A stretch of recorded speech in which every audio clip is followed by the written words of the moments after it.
BA second year के सभी students को मेरा नमस्कार। स्टूडेंट्स, हमारा टॉपिक चल रहा है अमेरिकन एग्जीक्यूटिव या अमेरिकन प्रेसिडेंट। तो हमने अमेरिका के राष्ट्रपति की चुनाव प्रणाली पढ़ ली थी। आज हम करेंगे अमेरिका के राष्ट्रपति के पास में क्या क्या पावर है, क्या क्या शक्तियां हैं। क्योंकि अमेरिका का राष्ट्रपति पूरे विश्व में सबसे शक्तिशाली राष्ट्र यूएसए उसका राष्ट्रपति है, उसके पास में बहुत सारी पावर है। पूरे विश्व में नागरिकों द्वारा अमेरिका के राष्ट्रपति को एक सम्मान की दृष्टि से देखा जाता है। और क्योंकि अमेरिका में अध्यक्षीय शासन प्रणाली है, इसलिए अमेरिका का राष्ट्रपति वास्तविक प्रधान भी है, कार्यपालिका का प्रधान है, संवैधानिक प्रधान भी है और वास्तविक प्रधान भी वही है। जैसे हमने देखा ब्रिटेन में संवैधानिक प्रधान अलग है, वास्तविक प्रधान अलग है। भारत में भी राष्ट्रपति केवल संवैधानिक प्रधान है, वास्तविक प्रधान प्रधानमंत्री है। लेकिन अमेरिका में राष्ट्रपति ही वास्तविक प्रधान है, राष्ट्रपति ही संवैधानिक प्रधान है। तो हम आज देखेंगे कि अमेरिका के राष्ट्रपति के पास में कौन कौन सी मुख्य पावर हैं। पहली पावर कार्यपालिका पावर। जैसे कार्यपालिका शक्तियाँ, कार्यपालिका यानी एग्जीक्यूटिव पावर। एग्जीक्यूटिव पावर में देखिए, कार्यपालिका में यह मुख्य कार्यपालिका है। जो राष्ट्रपति होता है वो मुख्य कार्यपालक होता है। इसके पास में क्या क्या पावर हैं वो हमने लिख रखा है। मैंने एक चार्ट के माध्यम से पूरी पावर लिख दी है। तो आप इस चार्ट को यदि अच्छे से पढ़ेंगे तो ये प्रश्न आराम से हो जाएगा, बड़े प्रश्न में भी हो जाएगा। और यदि छोटे प्रश्न में पूछ लिया जाता है, कुछ कुछ छोटे प्रश्न भी बनेंगे, वो मैं तुम्हें साथ में बता दूंगी कि कौन से प्रश्न छोटे प्रश्न पूछे जा सकते हैं। एक तो सेक्शन बी में बनने वाले प्रश्न ये हो सकते हैं, जैसे राष्ट्रपति की कार्यपालिका शक्तियाँ बताइए, या ये हो सकते हैं कि राष्ट्रपति की विधायिका लेजिस्लेटिव शक्तियाँ बताइए। तो इस प्रकार से ये तो हो सकते हैं सेक्शन बी में पूछने वाले प्रश्न। लेकिन उसके अलावा सेक्शन ए में छोटे 2-2 नंबर वाले प्रश्न कौन से बनते हैं, ये मैं तुम्हें कक्षा के बीच में बता दूंगी। और सी सेक्शन में ये पूरा का पूरा चार्ट तुम्हें पढ़ना होगा। ये पूरा चार्ट मैंने राष्ट्रपति की शक्तियों के बारे में बता दिया है। मुख्य रूप से राष्ट्रपति के पास में शक्तियाँ होती है कार्यपालिका शक्ति, ठीक है, एग्जीक्यूटिव पावर, और उसके बाद में होती है विधायिका शक्ति, लेजिस्लेटिव पावर्स। उसके बाद में वित्तीय शक्तियाँ होती है, फाइनेंशियल पावर्स, और फिर बात आती है जुडिशियल पावर या न्यायिक शक्तियाँ। इन सब शक्तियों के अलावा भी कुछ शक्तियाँ होती है, एक्स्ट्रा कॉन्स्टिट्यूशनल पावर या कुछ अन्य शक्तियाँ। तो हम बात करते हैं एग्जीक्यूटिव पावर्स की। एग्जीक्यूटिव पावर जो है उसमें सबसे पहली पावर ये है कानून का कार्यान्वयन। देखिए, कानून बनाना जो काम है वो व्यवस्थापिका का होता है। व्यवस्थापिका का कार्य, प्रथम कार्य है कानून बनाना। कानून बनाने का जो काम है वो व्यवस्थापिका का होता है, और व्यवस्थापिका कानून बनाएगी, लेकिन क्रियान्वयन करने का जो कार्य होता है वह कार्यपालिका का होता है। क्योंकि राष्ट्रपति मुख्य कार्यपालिका है, इसीलिए वह कानून का क्रियान्वयन करता है। यहाँ पे जो अमेरिका का संविधान है उसके अनुच्छेद 2 में, अनुच्छेद 2 की धारा 3 में, अनुच्छेद 2 की धारा 3 में ये बताया गया है कि विधायिका द्वारा बनाए गए सभी कानून का क्रियान्वयन राष्ट्रपति द्वारा होगा। उसके बाद में आता है कि राष्ट्रपति के पास में कार्यपालिका की शक्तियाँ हैं, उनमें नियुक्ति और पदच्युति का भी अधिकार है। कार्यपालिका को क्या क्या अधिकार है? नियुक्ति और पदच्युति। नियुक्ति माने किसी भी पद पे नियुक्त करना, और पदच्युति माने किसी भी पद से हटाना, ठीक है। उसके बाद में देखिए, नियुक्ति 2 प्रकार की बताई हुई है यहाँ पे। नियुक्ति 2 प्रकार की, एक तो है उच्च स्तरीय नियुक्ति, पहली है उच्च स्तरीय नियुक्ति और दूसरी है निम्न स्तरीय नियुक्ति। देखिए स्टूडेंट, जो उच्च स्तरीय नियुक्ति है उसमें आते हैं राजदूत, मंत्री, सुप्रीम कोर्ट के न्यायाधीश और जैसे वाणिज्य दूत इत्यादि आते हैं। लेकिन एक बात ध्यान रखना है, उच्च स्तरीय नियुक्ति के लिए राष्ट्रपति सीनेट से परामर्श लेता है, सीनेट की सहायता लेता है, सीनेट से परामर्श लेता है। तो यहाँ पे उच्च स्तरीय नियुक्ति को एक बात और कह दिया जाता है, सीनेटोरियल कर्टेसी, सीनेटोरियल कर्टेसी, कर्टेसी। अब देखिए प्रश्न 2 नंबर का बनेगा तुम्हारे यहाँ पे। यहाँ ये पूछा जाएगा कि सीनेटेरियल कर्टेसी क्या है, सीनेटेरियल कर्टेसी क्या है, ये 2 नंबर का प्रश्न आएगा। देखिए तुम्हें सुनने में बड़ा अजीब लग रहा है सीनेटेरियल कर्टेसी क्या है, लेकिन देखो इतना आसान है कि राष्ट्रपति नियुक्ति संबंधी कार्य करता है। नियुक्तियां 2 प्रकार से करता है, एक नियुक्ति उच्च स्तरीय नियुक्ति और एक नियुक्ति निम्न स्तरीय नियुक्ति। जो उच्च स्तरीय नियुक्ति होती है उसमें वह सीनेट से सहायता लेता है। क्या सहायता लेता है? परामर्श लेता है। तो वो जो परामर्श सीनेट से लेता है, इसके बाद नियुक्ति करता है, इस परंपरा को कहते हैं सीनेटेरियल कर्टेसी, सीनेटेरियल कर्टेसी कहलाती है। ये 2 नंबर का प्रश्न आएगा। तो ये महत्वपूर्ण भी है कि सीनेटेरियल, इसे सीनेटियल शिष्टाचार भी कहते हैं। तो इसमें क्या होता है कि राष्ट्रपति उच्च स्तरीय नियुक्ति के लिए सीनेट के सदस्यों से परामर्श लेता है। तो कौन से सीनेट के सदस्यों से परामर्श लेता है? देखिए मैंने तुम्हें बताया था कि अमेरिका में 50 राष्ट्र है, टोटल 50 राष्ट्र है, प्रत्येक राज्य है, 50 राज्य हैं, स्टेट 50 हैं और 50 स्टेट में से 2-2 सीनेटर जाते हैं, 2-2 सीनेटर जाते हैं। तो 2-2 सीनेटर जिस राज्य में राष्ट्रपति को नियुक्ति करनी है उस राज्य के सीनेट से पूछते हैं। जिस राज्य का जो सीनेटर है उस सीनेटर से पूछता है राष्ट्रपति क्या कि इस व्यक्ति की मैं नियुक्ति कर रहा हूँ, क्या ये व्यक्ति सही है? तो यहाँ पे हम ये चीज़ देखेंगे कि वहाँ पे एक व्यवस्था चालू है, यूएसए में एक व्यवस्था चालू है। उस व्यवस्था का नाम क्या है? सीनेटियल शिष्टाचार या सीनेटियल कर्टेसी, कर्टेसी, ठीक है। उसके बाद में तीसरा कार्यपालिका का जो अधिकार है वो आता है वैदेशिक मामले, विदेशों से जो बातें करने। अब देखिए पूरे के पूरे अमेरिका राष्ट्र का यदि कोई प्रतिनिधित्व करता है तो वो कौन है? वो अमेरिका का राष्ट्रपति है। पूरे अमेरिका के प्रतिनिधि के रूप में पूरे विश्व में जो जाना जाता है वो अमेरिका का राष्ट्रपति ही जाना जाता है। आज हम डोनाल्ड ट्रंप को जानते हैं, आज हम ओबामा को जानते हैं, Lincoln, Abraham Lincoln, Roosevelt, Kennedy, हम सबको जानते हैं। क्यों जानते हैं? क्योंकि वह अमेरिका का राष्ट्रपति है। तो पूरे विश्व में अमेरिका का प्रतिनिधित्व करने वाला जो व्यक्ति है वो अमेरिकी राष्ट्रपति है। तो यहाँ पे अमेरिकी प्रतिनिधित्व और क्या है? जो आर्थिक, राजनीतिक, सामाजिक, व्यापारिक और तो और सभी प्रकार के जो समझौते हैं, सामरिक समझौते हैं, उन समझौतों का भी जो करने वाला है वो अमेरिका का राष्ट्रपति ही है।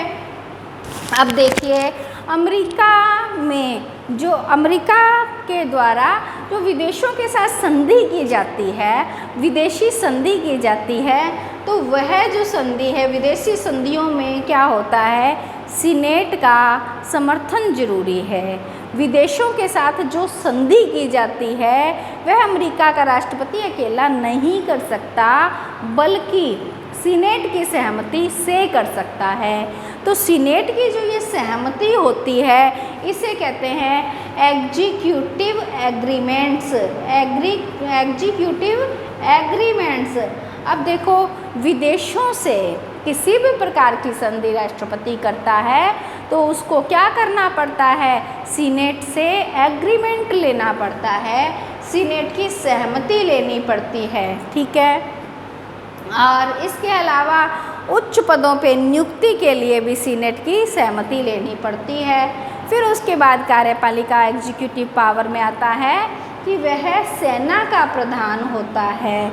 सेना का प्रधान अर्थात कोई भी युद्ध होता है तो राष्ट्रपति क्योंकि कमांडर है सेना का, इस वजह से वह जल थल नभ तीनों सेना का कमांडर होता है। तो इस वजह से क्या है, वह किसी भी वक्त सेना को युद्ध में भेज सकता है। तो हुआ क्या था 1965 में राष्ट्रपति जॉनसन ने वियतनाम युद्ध हुआ था, वियतनाम में युद्ध हुआ था तो अपनी सेना को वहाँ झोंक दिया था और इसके कारण से वहाँ पे सेना वियतनाम जीत गया था, अमेरिका हार गया था, इसलिए जॉनसन की बहुत ही अधिक निंदा भी हुई थी। तो कहीं कहीं ऐसे हो जाता है कि अमेरिका का राष्ट्रपति जल थल नभ सेना का सेनापति होने के कारण कभी कभी इसके निर्णय गलत भी हो सकते हैं और अधिकतर सही होते हैं। देखिए, ये हमने किया है अमेरिका के राष्ट्रपति की कार्यपालिका संबंधी शक्तियाँ, एग्जीक्यूटिव पावर। अब हम सेकंड करेंगे अमेरिका के राष्ट्रपति की विधायन संबंधी पावर, लेजिस्लेटिव पावर्स, ठीक है। अब यहाँ पे देखिए लेजिस्लेटिव पावर, यदि हम बात करते हैं ब्रिटेन के संविधान की, तो ब्रिटेन के पास में जो ब्रिटेन में प्रधानमंत्री है उसके पास में विधायन पावर अमेरिका के राष्ट्रपति से कहीं अधिक है। लेकिन हम यह नहीं कह सकते कि अमेरिका के राष्ट्रपति के पास में लेजिस्लेटिव पावर नहीं है, उसके पास में भी बहुत अधिक पावर है और इस पावर होने के कारण से ही वह चीफ लेजिस्लेटर कहलाता है। अमेरिका का राष्ट्रपति के पास में पावर है, लेकिन ब्रिटेन के प्रधानमंत्री जितनी पावर नहीं है, फिर भी इतनी पावर है कि वह चीफ लेजिस्लेटर कहलाता है। अभी देखिए क्या क्या है ऐसी लेजिस्लेटिव पावर है इनके पास में। तो देखिए, सबसे पहली पावर है विशेष अधिवेशन बुलाना। देखिए, कांग्रेस का वह अध्यक्ष को कांग्रेस के अधिवेशन को राष्ट्रपति ना तो आहूत करता, ना वह सत्रावसान करता और ना ही कांग्रेस के सीनेट और प्रतिनिधि सदन को विघटित कर सकता है, लेकिन राष्ट्रपति विशेष अधिवेशन बुला सकता है, विशेष अधिवेशन बुला सकता है। हालांकि कांग्रेस के अधिवेशन को ना आहूत शब्द आया है, अधिवेशन बुलाना। आहूत का अर्थ क्या होता है, बुलाना। कांग्रेस के अधिवेशन को बुला भी नहीं सकता, सत्रावासित भी नहीं कर सकता और न कांग्रेस के किसी भी सदन को, सीनेट या हाउस ऑफ रिप्रेजेंटेटिव को विघटित भी कर सकता, लेकिन क्या कर सकता है, विशेष अधिवेशन विशेष परिस्थितियों में बुला सकता है। उसके बाद में सेकंड नंबर की लेजिस्लेटिव जो पावर है वो ये है कि कांग्रेस को संदेश भेज सकता है, कांग्रेस को संदेश भेज सकता है अर्थात अपने कानूनी जो बातें हैं, सुझाव है, वह दे सकता है। तीसरी लेजिस्लेटिव पावर अमेरिकी राष्ट्रपति की ये है कि वह वीटो का यूज़ कर सकता है, वीटो का अधिकार है। वीटो का अर्थ होता है WETO, वीटो अर्थात निषेधाधिकार। निषेधाधिकार का अर्थ होता है मनाही करना। देखिए, तुम जानते हो कि किसी भी विधेयक पर राष्ट्रपति के हस्ताक्षर होते हैं और राष्ट्रपति के हस्ताक्षर होने के बाद ही विधेयक कानून बनता है। तो यहाँ पे क्या है, जो कांग्रेस है यानी कि व्यवस्थापिका है, व्यवस्थापिका का कार्य क्या है, व्यवस्थापिका का कार्य है कानून निर्माण करना, ठीक है। कानून निर्माण करके उस विधेयक को राष्ट्रपति के पास भेजती है, राष्ट्रपति उस पर सिग्नेचर करते हैं और सिग्नेचर करने के बाद में विधेयक कानून बन जाता है। लेकिन होता क्या है, यदि राष्ट्रपति उसे कानून का रूप नहीं देना चाहते तो वह मनाही कर सकते हैं। तो मनाही को वीटो कहते हैं। तो वीटो का अर्थ क्या है, मनाही करना, अर्थात निषेधाधिकार। निषेधाधिकार, अब देखिए स्टूडेंट, निषेधाधिकार दो प्रकार से कर सकता है, एक तो सस्पेंसिव वीटो और एक पॉकेट वीटो। सस्पेंसिव वीटो है उसे कहते हैं विलंबकारी वीटो। विलंब यानी थोड़ी देरी करना, ठीक है, देरी करना। अभी देखिए देरी कैसे करना, जब कांग्रेस के किसी भी सदन से विधेयक आएगा राष्ट्रपति के पास में, तो राष्ट्रपति उसे पुनर्विचार के लिए वापस कांग्रेस में भेज सकता है, कांग्रेस के किसी सदन में भेज सकता है। पुनर्विचार, सस्पेंसिव वीटो यानी पुनर्विचार के लिए कांग्रेस में वापस भेजना, ठीक है। अब वापस आया, फिर वापस राष्ट्रपति के पास आएगा, देखो विलंब हो गया, थोड़ा समय लग गया, इस वजह से इसे विलंबकारी सस्पेंसिव वीटो कहते हैं। सेकंड वीटो आता है पॉकेट वीटो। पॉकेट वीटो देखिए कांग्रेस के सत्र काल में, कांग्रेस के जब सत्र चल रहा है, कांग्रेस के सत्र काल में यहाँ मैंने लिख रखा है 10 दिनों तक कोई कार्यवाही, 10 दिनों तक कोई कार्यवाही न करे। पॉकेट वीटो में क्या है, जैसे ही कांग्रेस के द्वारा विधेयक आएगा राष्ट्रपति के पास में, राष्ट्रपति के पास में विधेयक आया और कांग्रेस के सत्र काल में 10 दिनों तक कोई कार्यवाही न कर अपने पास 10 दिनों में क्या करता है, राष्ट्रपति अपने पास रख सकता है। और यदि कांग्रेस स्थगित हो जाती है तो वह विधेयक जो है वह राष्ट्रपति की पॉकेट में ही रह जाता है, वह विधेयक कानून नहीं बन पाता है। और ये होते हैं विधेयक पर वह निषेधाधिकार। निषेधाधिकार देखिए प्रश्न पूछा जा सकता है, सीनेटोरियल कर्टसी क्या है? 2 नंबर का प्रश्न तुम्हें मालूम होना चाहिए कि क्या है।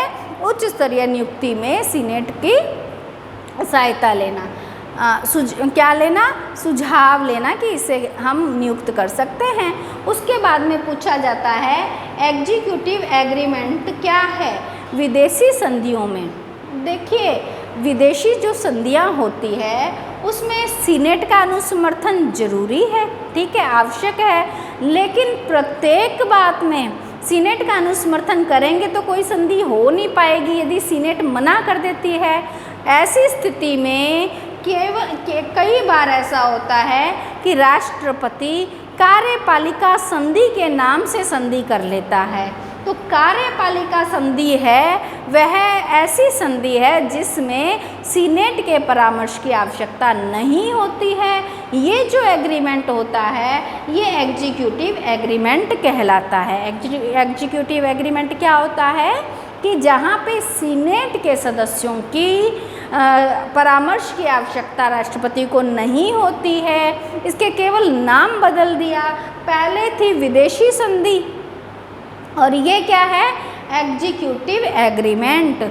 तो यहाँ जो एग्जीक्यूटिव एग्रीमेंट विदेशों के साथ किया जाता है उस एग्रीमेंट में सीनेट के जो सीनेटर हैं उनकी सहायता या सुझाव या परामर्श की ज़रूरत नहीं होती है।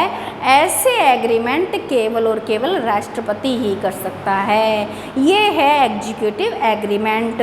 तो देखिए सीनेटोरियल कर्टसी और एग्जीक्यूटिव एग्रीमेंट, और इसके अलावा देखो गुप्त, बहुत सारे गुप्त संधियां भी राष्ट्रपति को करने के अधिकार हैं।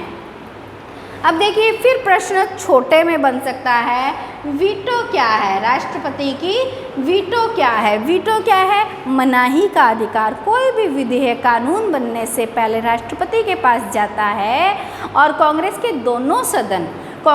दोनों सदनों द्वारा पारित होकर विधेयक जब राष्ट्रपति के पास जाता है तो राष्ट्रपति को पास एक ऐसा अधिकार है मनाही का जिसके द्वारा वह उस पे विधेयक को रोक सकता है। 2 प्रकार के होते हैं, सस्पेंसिव और पॉकेट वीटो।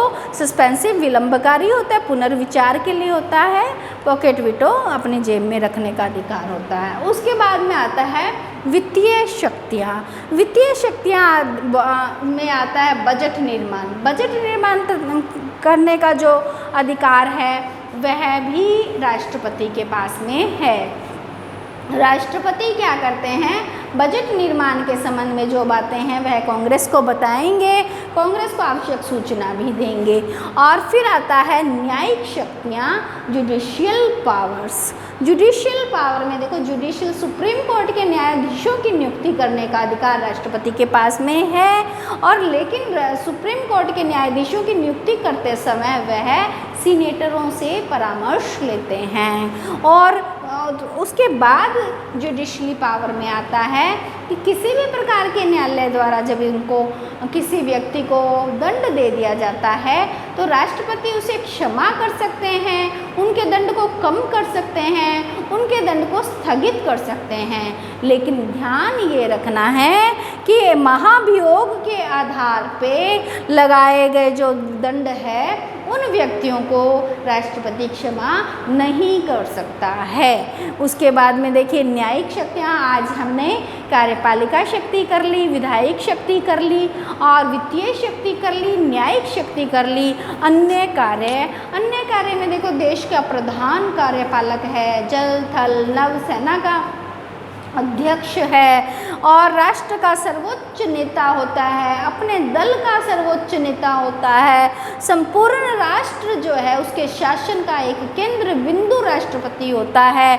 इसके अलावा भी राष्ट्रपति के जो वचन है, टीवी पे जो उसके अनाउंसमेंट है, उसको पूरा का पूरा देश, यूएसए बल्कि पूरा का पूरा विश्व बहुत ही अधिक ध्यान से सुनता है, मनन करता है, उस पर विचार करता है। अर्थात वो विश्व का एक केंद्र बिंदु है, यूएसए का केंद्र बिंदु है। लेकिन कुछ हद तक ऐसा होता है कि राष्ट्रपति के व्यक्तित्व पर भी उसके प्रभाव निर्भर करता है कि उसका प्रभाव जनता पे कितना पड़ता है। उसके व्यक्तित्व पे ऐसे निर्भर करता है कि देखिए, बहुत सारे राष्ट्रपति थे जिनका व्यक्तित्व बहुत अच्छा था और किसी किसी राष्ट्रपति का जो कार्य है कई बार अच्छा नहीं हो पाता। जैसे हमने पढ़ा था कि ये जल थल नभ सेना का अध्यक्ष होता है, तो यहाँ पे हमने देखा था 1965 का जो वियतनाम युद्ध था, इसके अंदर जो राष्ट्रपति जॉनसन थे, जॉनसन के समय में वियतनाम युद्ध हुआ था और वियतनाम युद्ध के समय में राष्ट्रपति जॉनसन ने उन्हें वियतनाम युद्ध में भेज दिया अपनी सेना को, लेकिन पराजित हो गए और उनकी बहुत बड़ी निंदा हुई थी। तो बहुत सारे ऐसे राष्ट्रपति होते हैं जिनका व्यक्तित्व थोड़ा अच्छा नहीं होता और कुछ राष्ट्रपति ऐसे होते हैं जिनका व्यक्तित्व बहुत अच्छा होता है। तो उनका प्रभाव जनता पे कितना रहता है ये उनके व्यक्तित्व पर निर्भर करता है। तो कुछ ऐसे लिंकन जैसे हुए